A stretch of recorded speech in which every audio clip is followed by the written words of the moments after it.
This is BiggerPockets Daily. I'm Tyler, and today's article comes from the BiggerPockets blog.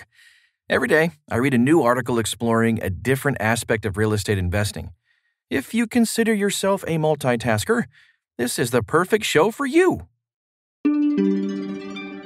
Is foundation damage always a deal breaker? By Whitney Hutton.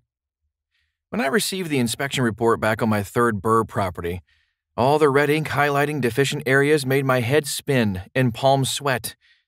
I was just starting out with this phase of my investing and hadn't really tackled many repairs past cosmetic and mechanical items. If you can make the numbers work, those repairs are slam dunk wins. But the inspection report for my third BRRRR flagged a major foundation repair. My heart sank. On paper, the property still penciled out very well, even if I had to sink $40,000 into the foundation repair. But was I ready to take on such a challenge? What could possibly go wrong? If you're dealing with foundation damage, you're probably panicking too. Believe me, I feel your pain. For both homeowners and real estate investors, foundation damage is one of the scariest to-dos you'll find. This damage manifests in a number of ways, from foundation cracks to a damaged concrete slab to leaks in the basement walls. Regardless of the severity of your foundation damage, here's how to assess and tackle the problem. First, signs of foundation issues. While you should always hire a structural engineer to evaluate any and all properties with suspected foundation issues, there are a few easy clues visible to the naked, uneducated eye. Plumbing problems. Leaky pipes don't always indicate a foundation problem, but they do always indicate that further investigation is necessary. Dripping water can damage concrete over time. Poor drainage. Ground sloping toward the house, also called negative drainage, can cause water pooling. Remember, water plus foundation is always bad news. If one part of the property is located on loose, wet soil and another part on compacted clay soils, for example, it can cause differential movement. That's when parts of the foundation shift in opposite directions, leading to cracks. Trees. If there are trees located too close to the property, keep an eye out. Tree roots can push against the foundation or dry out the soil, causing your foundation to shift. Hairline cracks. These can be common, especially when they appear in the mortar between bricks or concrete blocks. But they can be a sign of foundation issues. While sometimes these are caused by seasonal expansion, especially when located around window frames and doorways, make sure a structural engineer evaluates the scene. Know what you're willing to handle. When you dive into real estate, you have to understand what problems you are willing to deal with and which ones you need to walk away from. This list might change depending on your investing stage. Most first-time homebuyers will want to skip properties with foundation warning signs. Seasoned flippers who've scored a serious deal, however, may brush these off as no big deal. Technically, anyone can do anything. However, every investor will eventually find the sweet spot problem they like solving, and the ones that will make their skin crawl. In addition to foundation damage, other big-ticket snags include electrical damage, termite damage, extensive mold damage, fire damage, flood damage. Your list may grow as you encounter more problems during your real estate journey. Personally, I've added raccoon infestations and trees breaking through the second story. Still, keep in mind that staying strict with your no list may hinder your investment success. Sometimes, what makes a deal so smokin' is the fact that there is a huge problem to solve with the deal. Think financial distress, owner distress, or property distress. A deal where all three distresses are present? This could be a home run if you're up for the challenge. Back to my third BRRRR with that terrible inspection report. In this case, I had all three. A probated property where the family couldn't afford the repairs and a caving-in foundation. Making an informed decision. So, how do you know when you should take on big distress like a foundation repair? Hire a structural engineer. If you're buying a house, hiring a structural engineer in your due diligence phase can help tremendously. Yes, in addition to your home inspector who can identify a potential sign of foundation damage, but can't always interpret the reason why. Even if you're dealing with an existing property, don't skip out on their expertise. They'll examine the home's structural components and determine the extent of the problem.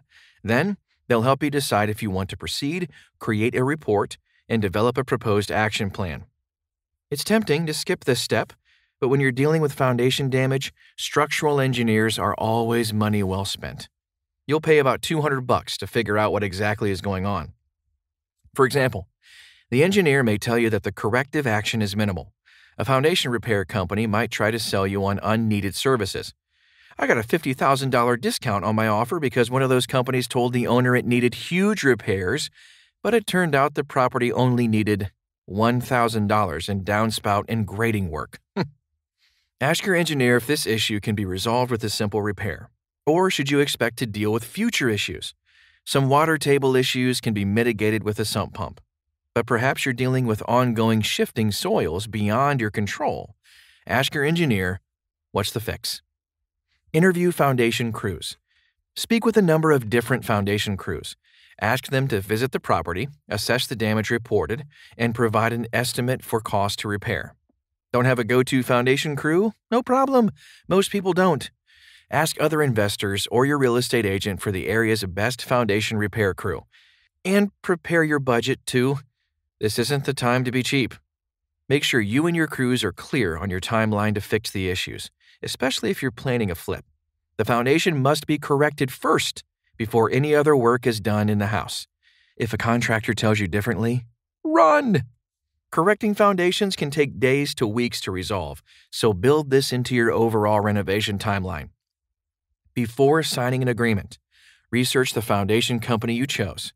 Evaluate their work on other projects, ask about their track record for warranty claims, and talk to referrals. If a company won't give referrals, this is a red flag. Here's what you should ask. What is their warranty process? Warranties make you feel all warm and fuzzy. Think back to that scene from Tommy Boy and the Brake Pads. They're also a great sign that the company will stand by their work. What will happen to the warranty if the company is bought out or folds? That could nullify your warranty overnight. Can I see an engineering report and repair estimate? Make sure you see both of these reports prior to purchase. I've seen investors guesstimate with their realtor or contractor and be very, very off. Finalize your budget.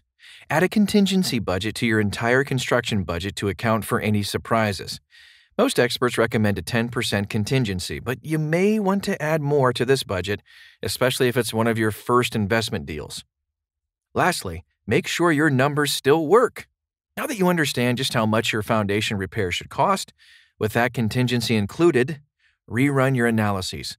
Does the deal still work? Has your return on investment changed? Make sure you're still happy with the numbers. Resolving a foundation correctly will increase the value of the property. In some cases, a new foundation means you can add additional living space in a basement and make it a more attractive rental or flip. Repairing a foundation incorrectly will plague the property and cause future headaches. Foundation damage was once an issue I ran from. Now, I've purchased several homes with varying issues requiring anywhere from $1,000 to $40,000 of work. And correcting minor foundation issues, $1,000 to $10,000, is my sweet spot. More importantly, I have flipped and sold these homes without issue or impact to the value of the property because the work was done right. But I certainly don't buy every property with foundation damage I come across. I always make sure to check off all of the points above. One parting pro tip for investors. If you should take on the challenge of a foundation repair, partnering with the right foundation companies can create a hot source for off-market deal leads. So, what'd you think? Do you have a question about real estate investing? Visit BiggerPockets.com/forums today to ask our more than 1.8 million members for some help. I'll see you right back here tomorrow.